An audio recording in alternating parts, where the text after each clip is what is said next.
di mana di sini kami akan melakukan sebuah podcast di mana yang berjudul konsep uang. Sebelum kita memasuki podcast, alangkah baiknya kita untuk perkenalan dulu. Perkenalkan, nama saya Maulina Sylvia, saya sebagai pewawancara. Saya Laila Tuzara sebagai narasumber. Saya Nia sebagai narasumber.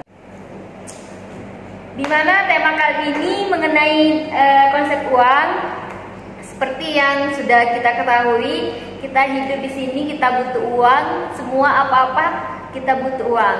Dari halnya hidup pun butuh uang, karena uang itu bagaikan cerminan untuk melakukan kelangsungan hidup. Seperti di sini ya sudah,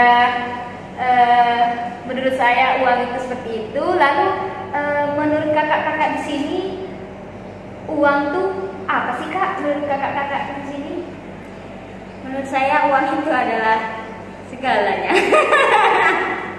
Karena sudah dikatakan tadi bahwa mungkin memang segalanya uang bukan segalanya, tapi hampir segalanya butuh uang. Nah, untuk teori uang itu apa? Ada beberapa teori sebenarnya. Yang pertama itu adalah keajaiban menabung. Dengan senang hati dan dalam jumlah yang semakin besar, uang akan mendatangi siapapun yang memiliki keinginan untuk menyisihkan tidak kurang dari 1/10 penghasilannya untuk menciptakan harta benda bagi masa depannya maupun keluarganya. Jadi maksudnya di sini adalah bagaimana kita menyisihkan sedikit uang atau mungkin setidaknya 10% dari gaji yang kita dapat sebagai simpanan atau sebagai istilahnya persiapan untuk kita di masa depan.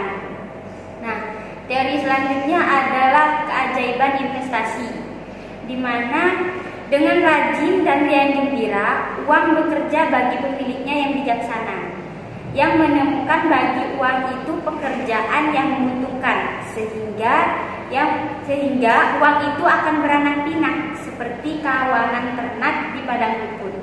Uang aman dalam lindungan pemiliknya yang bijak, yang menginvestasikannya berdasarkan nasihat orang-orang yang terbukti ahli dalam pengolahannya. Jadi seperti tadi, uang itu adalah bagaimana cara kita mengolahnya. Jangan sampai kita yang dikontrol oleh uang, tapi bagaimana cara kita mengontrol uang berdasarkan nasihat-nasihat orang-orang ahli seperti orang tua atau orang-orang terdekat kita. Wah, berarti menurut Kak Ila ini uang itu bagaikan sebuah tabungan ya Kak ya? Yang tadi sudah disebutkan, yang pertama uang untuk ditabungkan, yang kedua uang sebagai investasi untuk masa depannya. Sepertinya Kakak Ila ini gemar menabung ya Kak? Sepertinya iya. Untuk Kak Isni silakan. Kalau menurut saya sih hampir sama ya, tapi ambil kutipannya aja. Yang penting kita itu pintar untuk mengolah uang, kan ya. Kalau misalnya kita tidak pintar untuk mengolah uang, bagaimana ya? Uang itu akan kita pastinya dihambur-hambur kayak di foya-foya gitu kan. Tanpa jejak. Iya. Pastinya seperti itu ya kan.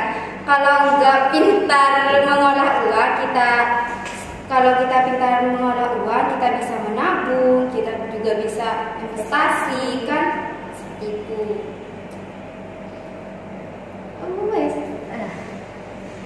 Berarti menurut kakak-kakak di sini bisa disimpulin bahwa uang itu memang segalanya untuk kelangsungan hidup.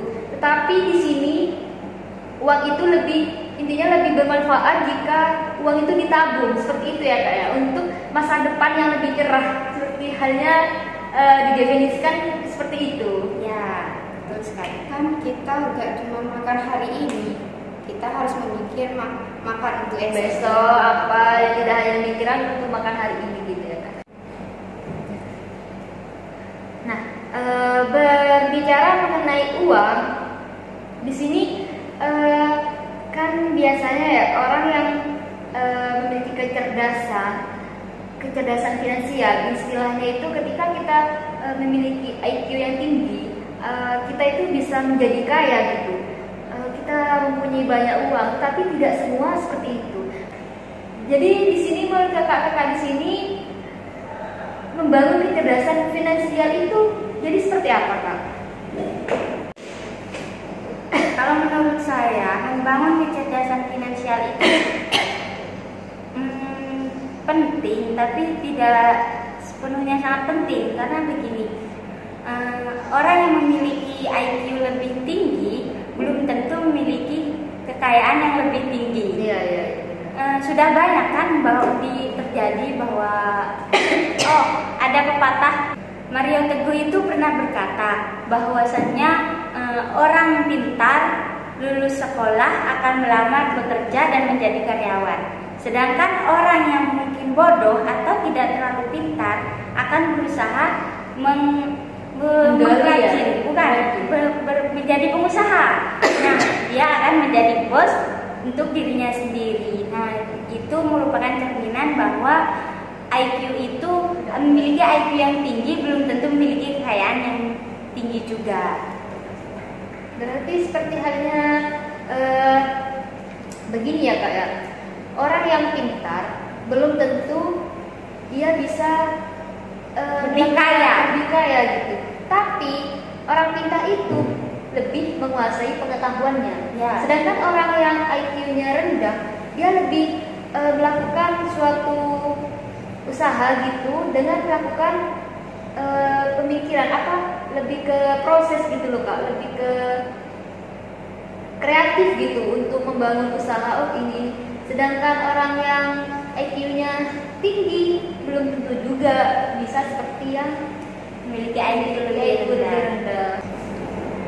Baik, tadi kita sudah membahas mengenai uang, terus gimana sih menjadi seseorang yang memiliki IQ, maksudnya kecerdasan finansial itu seperti itu. Lalu sekarang saya akan bertanya mengenai apa sih dari kakak-kakak di sini definisi menjadi kaya itu seperti apa, Kak? Gini Kak, kalau menurut saya itu definisi kaya itu identik dengan kepemilikan dan penguasaan terhadap aset. Nah, semisal pengusaha pastinya itu kayak banyak berinvestasi gitu ya, kayak ke perusahaan-perusahaan lain gitu kan untuk mengembangkan dari perusahaannya tersebut. Nah, tahukah kita bahwa 59% orang Amerika itu pada usia 65 tahun miskin. Nah, sementara itu 97% orang Indonesia pada usia 65 tahun miskin. Kenapa demikian? Indonesia lebih banyak atau karena di masa produktif mereka tidak menabung untuk hari tua, karena mungkin mereka itu hanya pemikiran hanya hidup sekarang gitu, tidak memikirkan ke depannya, tidak untuk memikirkan untuk menabung atau investasi. Tetapi biasanya tidak semua orang Indonesia itu apa ya, Kak ya, tidak hanya apa yang kita dapat sekarang tidak langsung dimakan. Kan katanya Kak Is tadi, dia tidak jarang untuk melakukan sebuah nabung atau melakukan investasi. Tetapi untuk orang-orang yang melakukan membuka usaha, istilahnya berwirausaha lah, orang itu lebih minat untuk menabung. Karena apa? Dari hasil usahanya itu banyak yang ditabungkan untuk masa depannya. Karena untuk menjadi seorang kaya itu istilahnya butuh proses juga lah ya, Kak ya. Jadi hasil atau keuntungannya itu yang didapat dari orang berwirausaha itu ditabung. Istilahnya seperti itu. Tapi faktanya menunjukkan bahwa orang Indonesia itu tidak lebih banyak, bahkan 97% orang Indonesia itu tidak mempersiapkan di masa tuanya. Mereka hanya memikirkan masa sekarang. Itu fakta yang berbicara. Atau fakta yang terjadinya seperti itu. Maka dari itu untuk anak-anak muda yang zaman sekarang ya, untuk lebih meningkatkan mengingatkan kita meskipun masih muda, marilah kita untuk mempunyai keyakinan atau kemauan untuk bisa kita mempersiapkan masa depan kita dengan cara menabung atau investasi gitu, berusaha. Karena memang lebih baik berkeringat di masa muda daripada menangis di masa tua. Iya. Itu seperti pepatah yang Sudah banyak itu ya Kak ya. Makanya kan kalau di luar sana ya kayak di Amerika tadi yang sudah dijelaskan, mereka itu berjuang di masa mudanya karena mereka menikmati di masa tuanya. Seperti itu. Tapi di sini nih Kak, anak muda sekarang itu ada yang separuhnya itu hanya memikirkan senang-senang. Iya. Jadi dari penghasilannya itu seperti membeli gadget, seperti apa ya, kayak lebih ke Sosialis gaya gaya memenuhi gaya hidup yang modern sekarang ya kayak daripada tapi tidak semua juga. Iya, lebih banyak seperti itu. Iya.